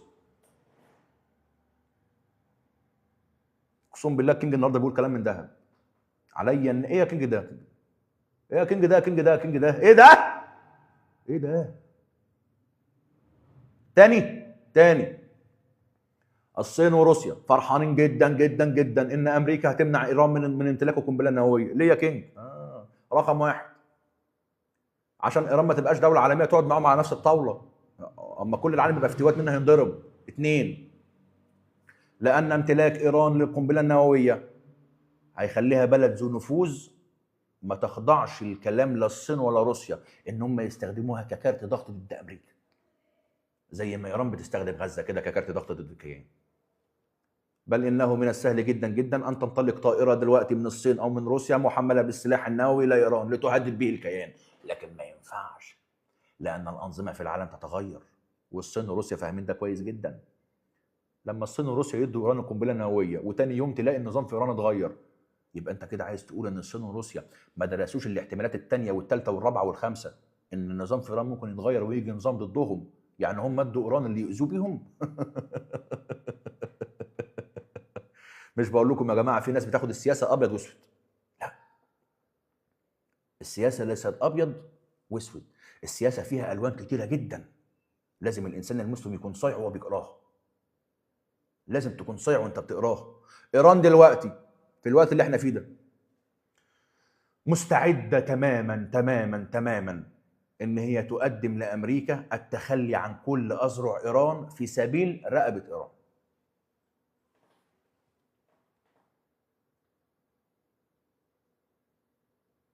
صراع الوجود، صراع البقاء. انا هينضغط عليا امتى وهسيب ايه واخد ايه؟ انا ايه شكل الضغط اللي هيتمارس عليا علشان اتخلى عن الاذرع بتاعتي؟ الم يخبرنا الكينج في أزوجة من أزوجاته التي لطالما سافر بنا كينج الى مرحله زمنيه غير اعتياديه ويخبرنا؟ سين سؤال جمهور كينج الناس كينج العالم، الجمهور اللي لازم يصحصح معايا.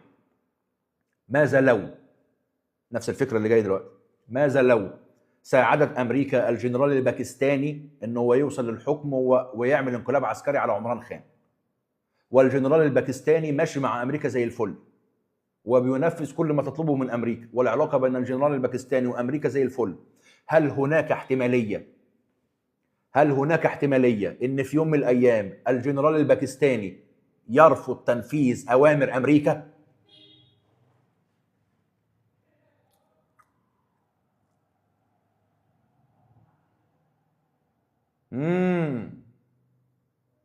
آه الله عليك يا سمسم، الله عليك يا سمسم. لما تيجي على رقبته، قبل ما اكمل يا سمسم، في واحد بيقول لي يا اسطى انت قلت ان امريكا مستحيل تخش حرب. الحاج محمد، يا حاج محمد، دي مشكله حضرتك مش مشكلتي. ربما تاثير الخوارزميات بتاعت السوشيال ميديا مأثره على دماغ حضرتك لدرجه ان انت شفت الفيديو بتاعي وقلبته بعد ثانيتين. لا، لو كنت ركزت في الفيديو كنت سمعت كينج الناس كينج العالم الاسطوره اللي بيقول لك ان امريكا لن تدخل الحرب مع ايران اثناء وجود مظاهرات.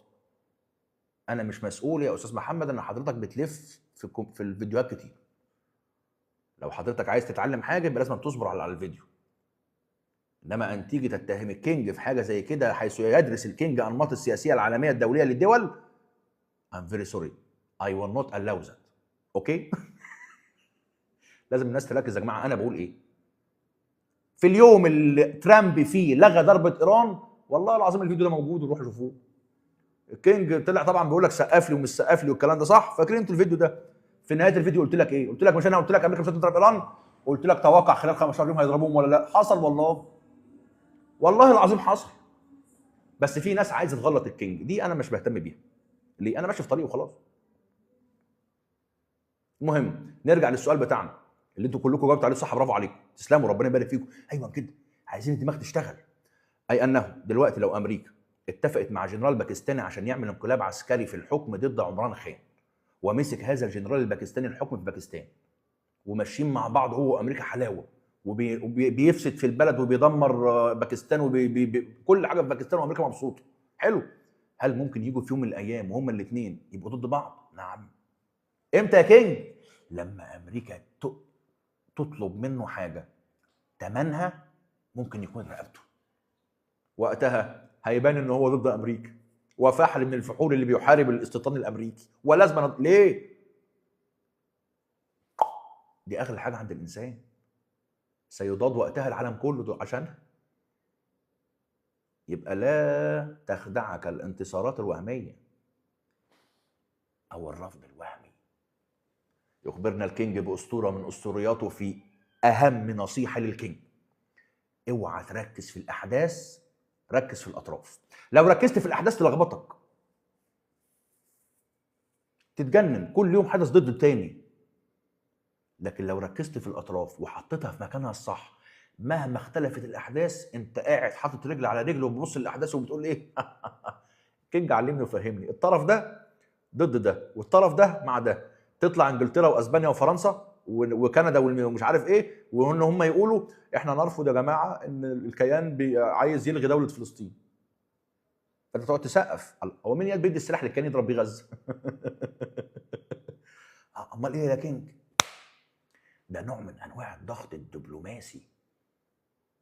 بيضغطوا على الكيان عشان يقولوا له يا عم اسكت بقى، سيبك من الحرب والكلام ده كله، الاقتصاد هيضيع. ما تسمع الكلام ده بقى يا عم نتنياهو بقى، ما تكبرنا يا ابو الحاج بقى. ايه بقى ما ينفعش كده. ما الفارق في الاعلان عن اقامه دوله فلسطينيه في الامم المتحده؟ ماذا غير ذلك من شكل الحرب؟ ما تفهم بقى. اوعى تغرك الاحداث او تلخبطك. اوعى تركز فيها. تركز في الاحداث بعد ما تركز في الاطراف، تعرف كل طرف على ايه. يقوم وقتها مهما اختلفت الاحداث يبقى انت باشا. باشا البشوات. لما تلاقي جنرال باكستاني بيحارب امريكا اللي اوصلته للحكم، اعرف ان هو مش بيحارب امريكا عشان هو وطني، لا، بيحارب امريكا عشان رقبته.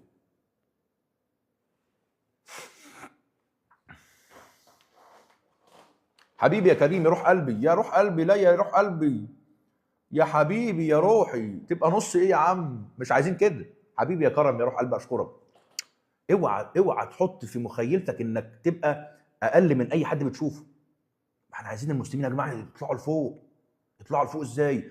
انا عايز ابقى زي احسن من الكينج مليون مره، وادمر الكينج وانافس الكينج وادمره لازم يبقى ده عندك كده، عشان لما تنزل في توقعاتك تقوم تنزل تبقى عند الكينج.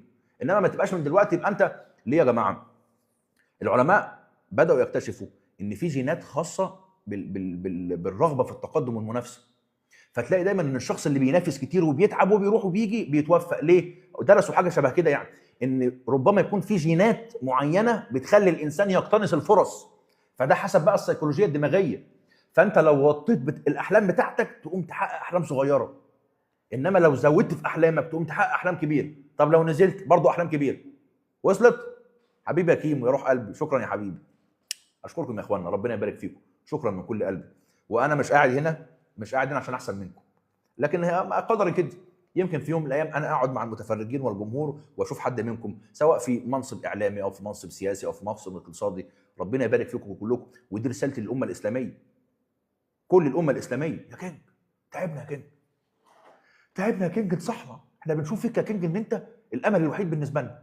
انصحنا يا كينج نصيحه صح. نعمل ايه؟ ولا اي حاجه، ولا تتحرك من مكانك. حافظ على نفسك، اوعى تحرق نفسك. اتقوى دينيا وعلميا وفلوسيا وماديا ومجتمعيا وعلاقاتيا وكل حاجه، عشان لما تاتي رياح التغيير يبقى انت قدام الناس المنقذ بالنسبه لهم. ما حدش يقعد مكانك. لما امريكا تدخل في داهيه والصين دي تروح في 60 داهيه وكله يروح في داهيه، وما يجي يركب المسلمين يبقى يجي يركب المسلمين الصح، الناس المتعلمه، الناس الدينيه الصح، الناس الفلاسفه الصح. لان انت لو ما قدرتش تبان ان انت قدام الناس فحل من الفحول هيرفضوك.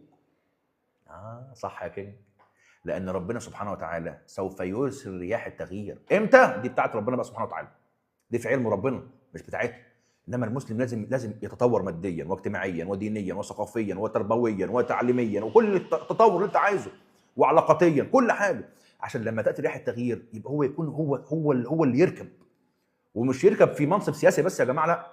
ممكن المسلم لما يركب في شركه معينه ويكون عنده مبادئ وشخصيه، يساعد المسلمين ويشغلهم ويوظفهم وما يطردهمش من الشغل. طبعا اي مسلم شغال في شركه ويتحكم فيه، طبعا هو مش بيتحكم في رزق الناس، ما فيش حد بيتحكم في رزق الناس، ولكن سبب من الاسباب. ممكن يصحى الصبح يطرد حد، لا، انت تحتضن الناس اللي شغالين عندك، تحتضن الاطفال اللي انت بتدرس لهم، تحتضن عيلتك، تحتضن صحابك كده.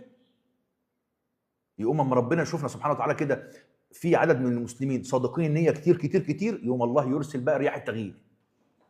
وصلت؟ عايزين نفوق كده من الغيبوب.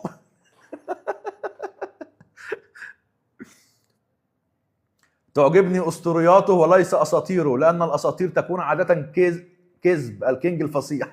صح، برافو عليك. اللهم صل على سيدنا النبي.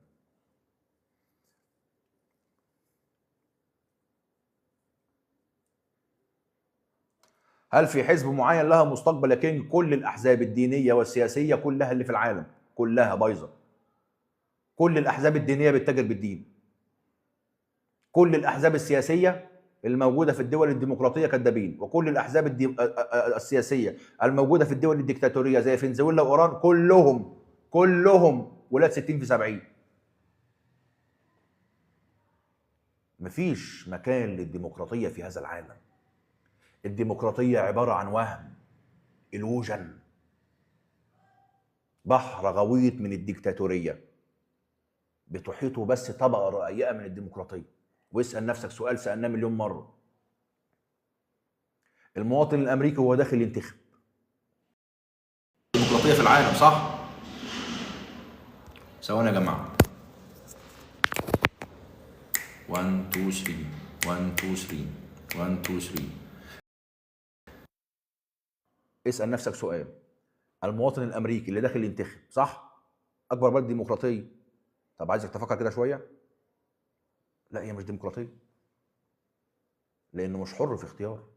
هل يقدر المواطن الامريكي يرشح واحد جاره بروفيسور ولا مش عارف ايه شايف ان هو كده ويكسب؟ مستحيل. انت في الانتخابات الامريكيه كانك بتتزق قصاد سجنين اتنين، يا اما الحزب الديمقراطي يا اما الحزب الجمهوري. سياسات الاتنين مختلفه انما النتيجه واحده. يبقى دي مش حريه، لان الحريه انك تكون حر انك تختار اللي انت عايزه. تقدر ترشح واحد جارك وينجح في الانتخابات؟ مستحيل. مستحيل. واسال نفسك سؤال في نهايه بقى الحته الحلوه دي: بعد الثورات والانقلابات والفوضى اللي بتحصل في العالم، مين بيتقلد الحكم؟ الفلاسفه والمفكرين والادباء والشعراء والمحللين العسكريين، ولا اللي ماسك في ايده طبنجه؟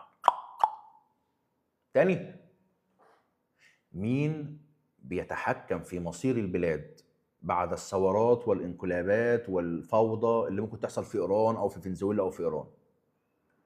المفكرين والفلاسفه والمحللين، ولا اللي ماسك في ايده طبنجه حيث يرضخ الناس له بالقوه؟ القوه تجد لها التبرير، القوه تنتصر، القوه تخوف، تخلي الانسان يذعن، يصدق، يمشي في طريق مليان شوك وهو بيقول لك انا رجليا ما اتعورتش، لا انا زي الفل.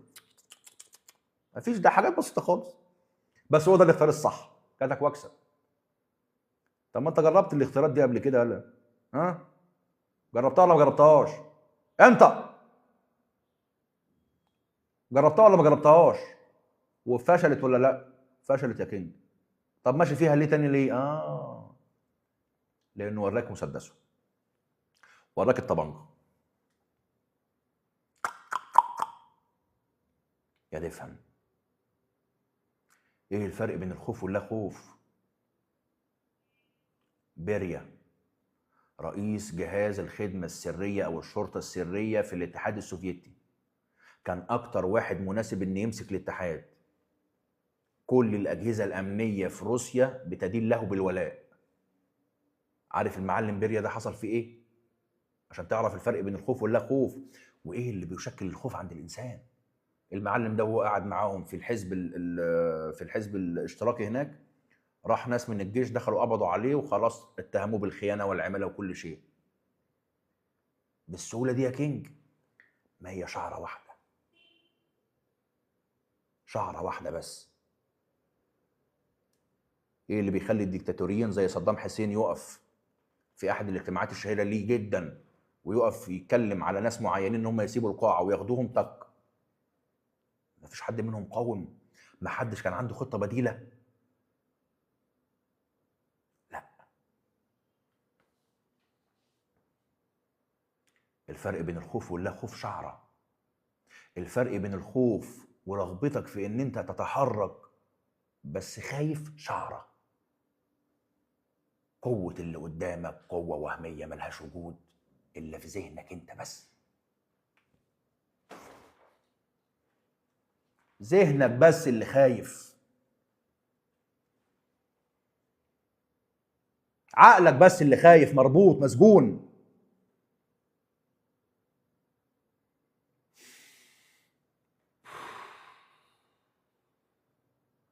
الله العظيم الحتة الأخرانية دي يا كينج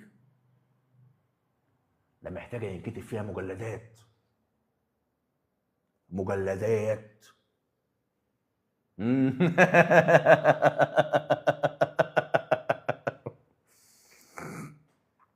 اللهم صل على سيدنا النبي. احنا كده بقى لنا قد ايه ولا ايه؟ ماشي.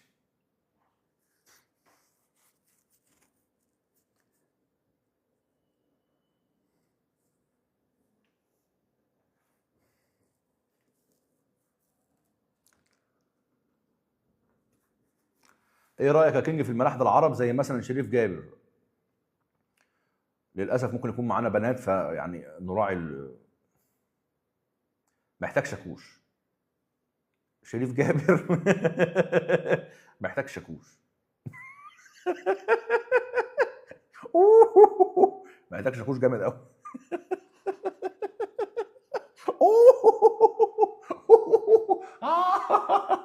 يا غراب عليك يا كينج، مصيبه والله العظيم، مصيبه كينج. يا غرابي. متى تتحقق امبراطوريه الاسلام؟ لما المسلمين يرجعوا لدينهم. لما المسلمين يرجعوا لدينهم ويبطلوا المداهنه والتسييح من تحت لتحت، ونبطل المطاطيه في الاسلام، ان اي حد مكتوب في ان هو مسلم. لا، ما المنافقين دول كان ايه؟ ما كانوا برضه مسلمين. من هو المنافق يا كينج؟ ما سيدنا النبي قال لنا من هو المنافق؟ اذا حدث كذب، واذا وعد اخلف، واذا اؤتمن خان. صح. المنافقين على عهد النبي لو كان سمح ليهم ان هم يؤذوا النبي كانوا عملوا ايه؟ خلفوا الاتفاقات. اذا اؤتمن خان. اذا وعد اخلف، يوعدك بحاجه ويخلف فيها، فانت تبني كل احلامك وكل، طبعا مش غصب عنه، لا بيلعب بيك. انتوا عارفين انتوا يا جماعه، طبعا لو حد منكم ليه واحد مثلا قريبه مثلا في انجلترا بقى له 20 سنه 30 سنه، ولا في الخليج ولا في اي حته، انا اقول لكم حاجات بتحصل. فمن غير انت ما تطلب منه يجي هو يقول لك ايه؟ بقول لك ايه، ما تشوف مشروع كده ونديك فلوس، يلا شوف يا عم مشروع انا همولك انا.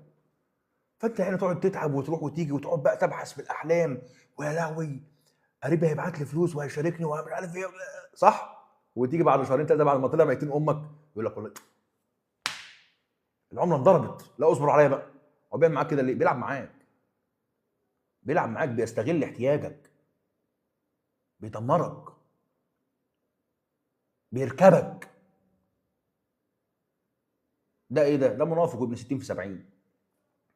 اذا حدث كذب، المسلم ما يكذبش ابدا، لان المسلم ما يخافش غير ربنا. سيدنا النبي قال المسلم يعمل كذا يعمل كذا يعمل كذا، انما يكذب لا ابدا، لان الكذب ده مش شرف، والمسلم مستحيل يكون غير شريف.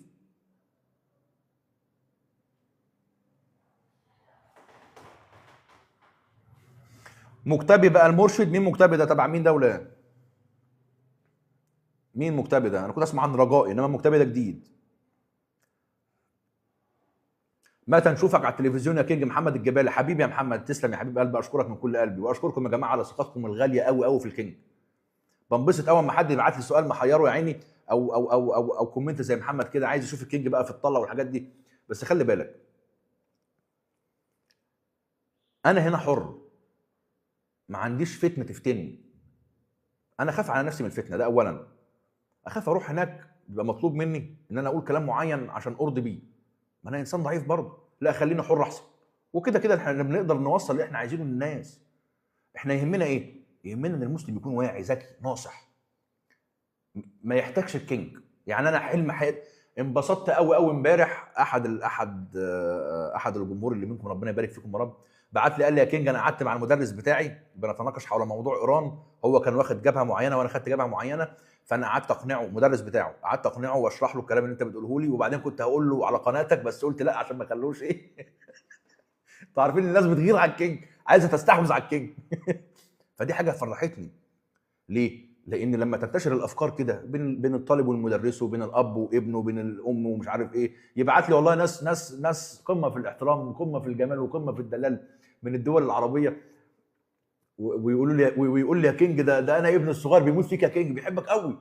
فابعت له رساله دي حاجات بقى بتخلي الروابط من المسلمين ان هم يفوقوا. ليه؟ احنا عددنا كتير، والله العظيم عددنا كتير. ما تبصش للسرسجيه او المضلين او الضالين او الاصنام او الشيوخ المنافقين او الكلام ده. لا، المسلم الصح عدده كتير، كتير جدا. بس احنا بنخاف بقى نعلن بقى. عارف زي ايه؟ زي اكس من كده، افلام اكس من لما كان عندهم اختلاف في الجينات بتاعتهم، فخايفين يظهروا اختلافهم للعالم، لان العالم هيلفظهم او هيدفعهم او يحاربهم. احنا نفس الكلام. ما تقولش ان انت قليل ابدا، بس لسه ما جاش الوقت.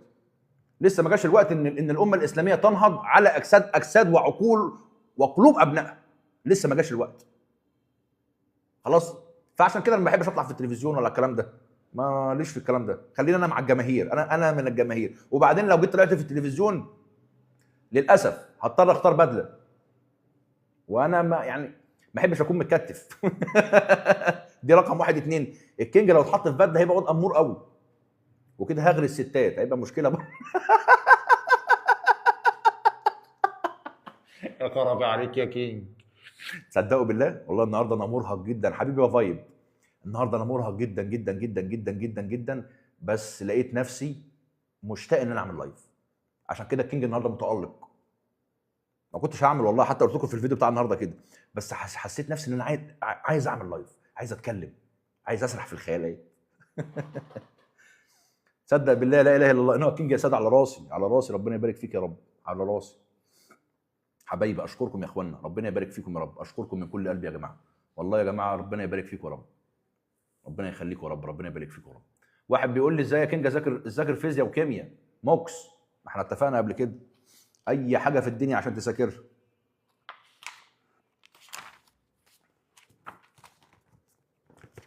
سيبك من المفكرات اللي انت بتجيبها، اللي هو الكلام الايه المقال اللي ورا بعضه، ده غلط. لازم تضحك على عقلك. عقلنا ده يا جماعه في حاجه اسمها الذاكره التصويريه او الذاكره الذهنيه. لو انت شفت الورقه دي مكتوبه كلام كتير ورا بعضه، اللي هو الكلام المقالي ده، مش هتفتكره، عقلك هيتوه منه. لا، لازم تجزأ المواضيع بتاعتك وتخليها على شكل خريطه. تيجي مثلا ثواني كده، تيجي مثلا تقول مثلا والله يا كينج احنا عايزين ندرس النهارده مثلا في علم الفارماكولوجي مثلا الريسبتورز. ادي الريسبتورز اهي عنوان موضوع. الريسبتورز اهي يا كينج فيها الفا ريسبتورز وفي بيتا ريسبتورز. الالفا ده هي كينج موجوده في المكان الفلاني والعلاني والترتاني، والبيتا ده هي موجوده في المكان العلاني والترتاني والترتاني. وتبدا ترسم الموضوعات وتذاكرها بالطريقه دي، تقوم تثبت في دماغك، مستحيل تنساها، مستحيل، لان ده بيخلي مخك يحفظ الورقه. ايه يمين وايه شمال وايه في النص وايه فوق وايه تحت ومش عارف ايه. وطبعا لما بتكتب بايدك الحاجات وتعملها بايدك بتثبت اكتر واكتر. فلازم تضحك على عقلك. خلاص، ربنا يوفقك يا ابني، ربنا يوفقك يا حبايبي، ربنا يوفقك. قوم ذاكر. وده موكس انت، يلا وده موكس، يلا ولا موكس، يلا قوم، يلا قوم ذاكر، يلا. عيد عنك بالكينج ليه؟ انا دارس سياسه، حسيت اني ولا حاجه جنبك لانك فتحت حاجة. يا حبيبي تسلم، اشكرك على راسي. ده حضرتك الاستاذ نبيل حشمت، يا استاذ نبيل ربنا يبارك فيك، كلنا بنتعلم من بعض. اشكرك والله، تسلم تسلم. يعني ما يقولش الكلام بتاع حضرتك ده الا اذا كان شخص يعني عنده لا نهائيه من يعني بيسموها ايه يا جماعه اللي ايه، مش فاكر اسمها ايه، بس يعني دي حاجه كويسه. معلش نسيت يا استاذ نبيل والله. انكار الذات دي حاجه كويسه فيك يا استاذ نبيل، ربنا يبارك فيك، اشكرك، ربنا يبارك في حضرتك، على راسي والله. اشكركم يا اخوانا. انا مش بعلم حد فيكم، كلنا بنتعلم من بعض. هو مش في كلام انتوا بتقولوه بيفتح عندي برضو اذهان، برضو بيخليني اقول اسئله واجوبه والحاجات دي. ربنا يخليك يا استاذ نبيل، اشكرك على راسي. حبيبي يا محمد، حبايبي ربنا يبارك فيكم يا رب. الواد موكس فين؟ واد يا موكس انت فين؟ يلا ولا يا موكس انت فين يا واد؟ قوم ذاكر، يلا قوم يا تذاكر. انت خريج ايه صيدله؟ ليش ما تحلق؟ ما انا حلقت اهو يا جماعه، احلق شعري برضه لا.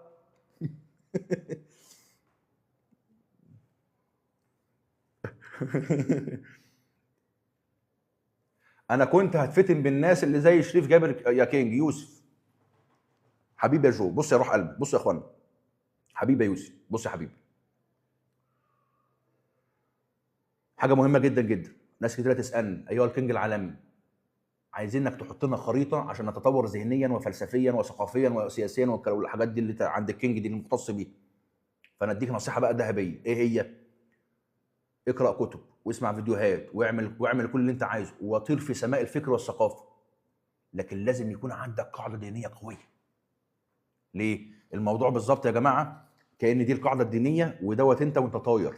لو ما فيش قاعده دينيه هتطير بدون قاعده دينيه، تلحد. لانك هتلاقي في الفكر والفلسفه اسئله ملهاش اجابات منطقيه. زي ليه ربنا ما بيخش الساعه لاهل غزه؟ ليه يعني؟ صح، ده سؤال غير منطقي، او سؤال ملوش اجابه منطقيه.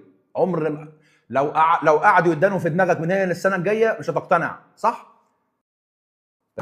ما بخشش ليستات، جايين في حاجات مهمه. طب اصبروا اصبروا،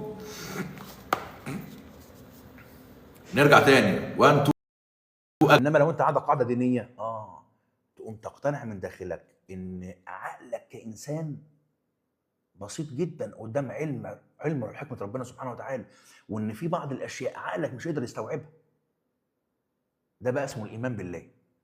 فلازم وانت بتروح في سماء الفكر والثقافه والحاجات اللي هي الحلوه ديت، لازم يكون عندك قاعده دينيه تشدك وقت ما تحاول تطير. ومفيش مشكله ان انت تعترف بالغلط بتاعك، ده كده ربنا يحبك اكتر واكتر لما تعترف ان انت مالكش غير ربنا سبحانه وتعالى. خلاص، دي حاجه مهمه جدا يا اخوان. حبيبي يا يوسف، ربنا يبارك فيك يا ابني، ربنا يبارك فيك ويبعدك عن كل فتن يا حبيبي.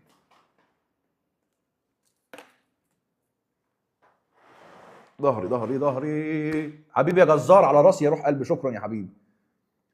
اشكركم يا اخوانا، ربنا يبارك فيكم يا اخوانا. حبيبي الاهلاوي، بس انت اهلاوي برضو؟ ايه طيب، الزمالك يا جماعه ممكن اعترف بقى اعتراف، كينج زملكاوي بس مستخبي ومش عايز اعلن زملكاويتي عشان خايف الزمالك يخسر الدوري. غلط عليك يا كينج، لان الزمالك معودنا على الانتكاسات. انا خايف الزمالك يحصل له حاجه. يا خرابي. كنت فين من شهر 8؟ قوم يا تذاكر يلا، واد يا موكس، قوم يا تذاكر. قوم ذاكر وتوفق كده واجتهد، ان شاء الله ربنا هيوفقك. قوم يا ابني، ربنا يبارك فيك. المسلمين يا جماعه لازم يذاكروا. التعليم في ظل المساحات من الحريه اللي متروكه للمسلمين ان هم يتعلموا، لازم المسلم يستغلها. لازم المسلم يكون متعلم، حتى لو التعليم اي كلام، لا لازم يبقى متعلم. التعليم يفتح لك افاق ويخليك تحتك بالناس المتعلمه اكتر. انت لم كنت، لا معلش، الحمد لله ان احنا واصلين لكل الناس، المتعلمين وغير المتعلمين، بس المتعلم بيخليك ان انت تحصل من الكينج اكتر من غيرك، صح ولا ايه؟ التعليم بيخليك ان انت تحتك بناس ذو تعليم، اكيد ذو مكانه اجتماعيه، اكيد ذو مكانه بيفتح لك افق.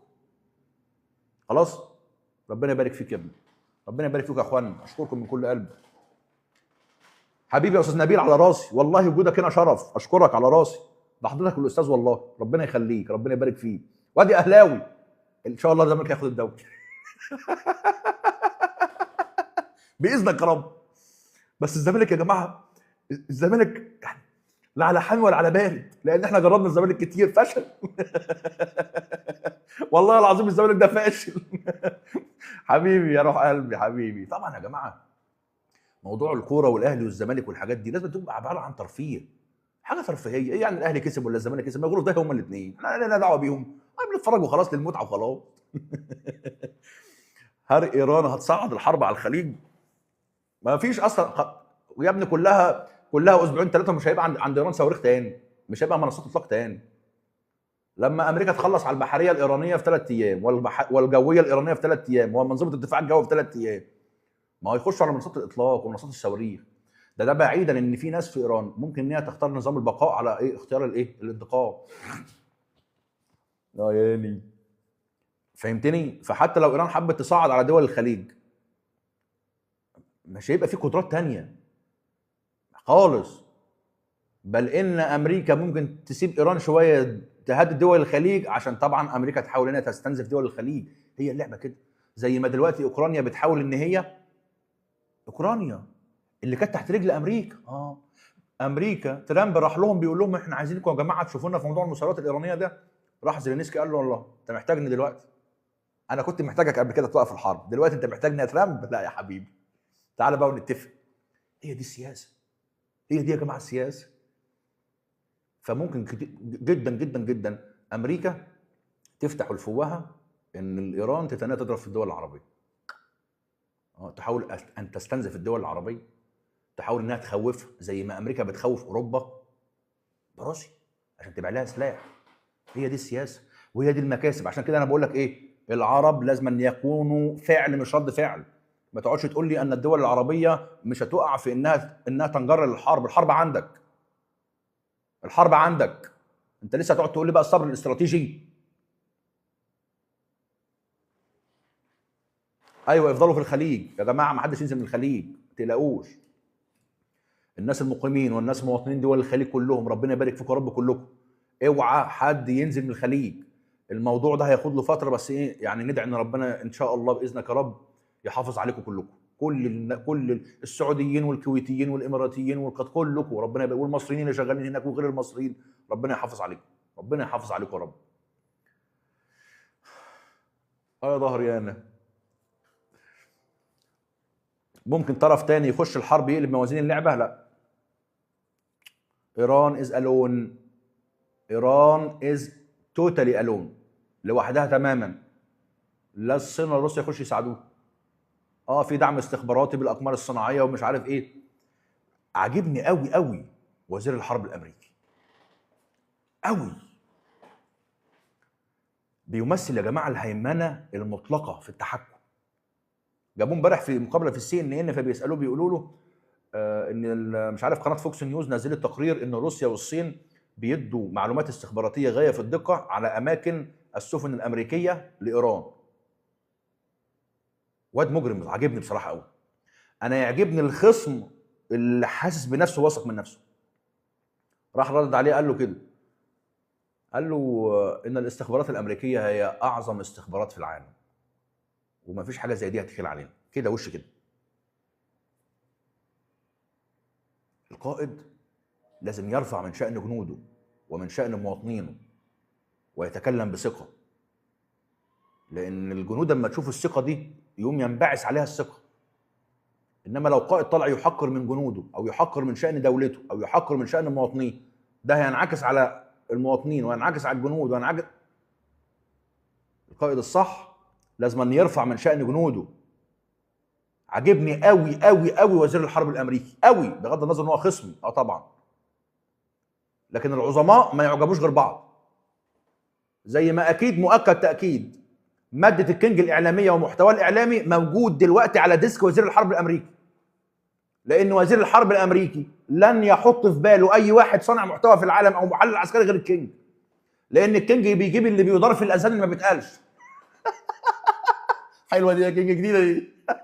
يعني انت عايز تقول يا كينج ان فيديوهاتك موجوده شغاله دلوقتي على التليفون بتاع وزير الحرب الامريكي؟ يا غرابه يا غرابه يا غرابه يا غرابه يا غرابه عليكم. يجب استضافه الكينج بالسي ان ان، على راسي اسطوره حبيبي يا جزار، على راسي، ربنا يبارك فيك يا رب. حبيبي فادي السماح على راسي، تسلم. وليد الشمري بيتعلم منك مش قوي جدا. طيب نقفل بقى النهارده بقى كده، ربنا يبارك فيك يا رب. حبايبي اشكركم من كل قلبي. انت مخك ضرب عقبالك يا ميشو، ولا يا ميشو ولا اتصالك بيقول لك يا ايه يا مشمش. ايه ده؟ راجل بيتقال له يا مشمش؟ يعني انت يا ميشو بين صحابك بيتقال لك يا مشمش يا مشمشه؟ يعني واحد صاحبك كده يحب يدلعك يقول لك يا مشمشه، تعالي يا مشمشه.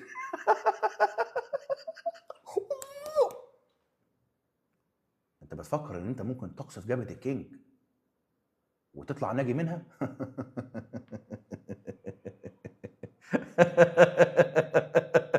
انت اهبل يالا.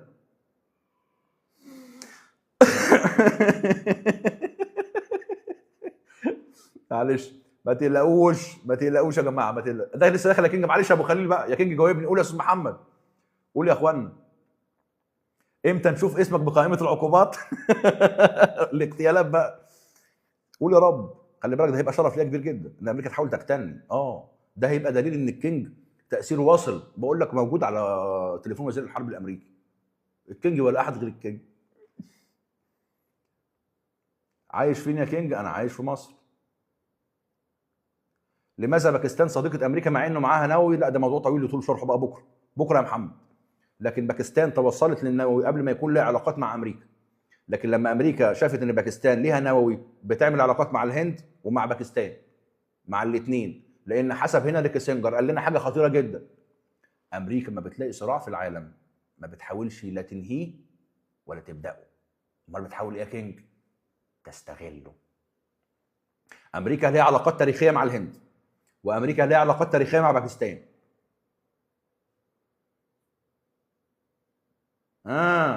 اصحى بقى كده وفوق. فوق بقى. ليه علاقات مع الهند؟ عشان تشكل المحور الجديد وتكون ضغط في ظهر الامه الاسلاميه، وعشان الصين يبقى فيه قوه اقتصاديه وقوه ناسيه، ناس قوه يعني ناس كتير. طب باكستان؟ باكستان دهيت عشان افغانستان، وعشان لو حد من الدول العربيه حب يعمل كده يبقى في علاقات معاه مع باكستان، استخدم القواعد العسكريه. هي دي امريكا. هي دي امريكا. تحاول تستغل الجميع.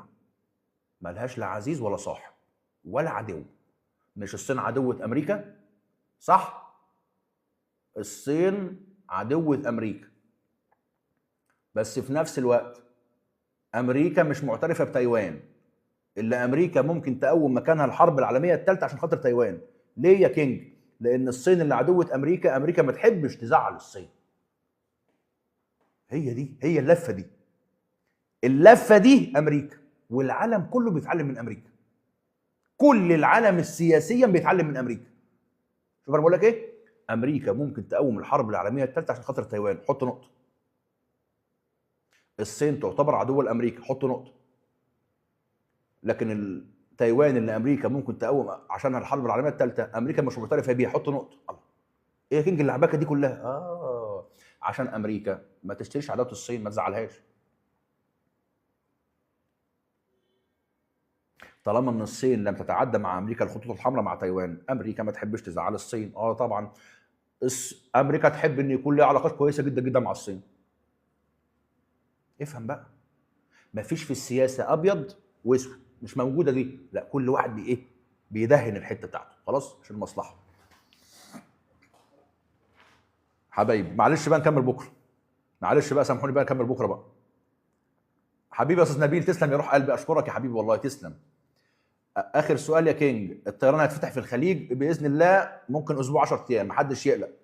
والله كل الخليج هيبقى زي الفل، محدش يقلق ان شاء الله باذنك يا رب، ما تقلقوش. انا عارف ان في هلع وفي ناس بتغذي الهلع ده، وفي ناس بتفرح للاسف اللي بيحصل في الخليج. حسبي الله ونعم الوكيل، ما تقلقوش، خير باذن الله. طيب معلش بقى هنقفل بقى، معلش سامحوني عشان بس خلصنا كتير، وان شاء الله بكره نكمل. وطبعا اللايفات كلها بتترفع على اليوتيوب خلاص. ربنا يبارك فيكم، اشكركم من كل قلبي، وشكرا على يعني دعمكم الكبير جدا وكلامكم الحلو. ربنا يبارك فيكم يا رب. وانا مش احسن من حد فيكم اطلاقا، بس هو قدر ان انا اقعد هنا وانتوا هنا، انما اي حد فيكم يقعد جنب مكاني هنا هيقول احلى كلام. خلاص. تحياتي ليكم، اشكركم من كل قلبي، تحياتي لاهلكم، وتحياتي لكل المسلمين في كل الدنيا. ربنا يخليك، امين على راسي، تسلم يا حبيب قلبي. استودعكم الله، ربنا يبارك فيكم. اللايف بيكون بعد التراويح كده الساعه 9 الساعه 10 حسب ما اكون فاضي. خلاص. تحياتي ليكم، خلي بالكم من نفسكم، محدش يخاف. الهجمات اللي على الخليج محدش يخاف منها، هتنتهي قريبا جدا زي ما وعدتكم باذن الله، باذنك يا رب. حبيبي يا محمد، وانت طيب يا استاذ احمد، على راسي. ربنا يبارك فيكم يا رب. اشكركم من كل قلبي. ننهي النهايه بتاعتنا المعروفه، القطه المشمشيه حلوه بس شقيه، نطت حته نطه خدت في ترك البطه. ايه بقى نياو. السلام عليكم، ربنا يبارك فيكم، اشكركم من كل قلبي، السلام عليكم.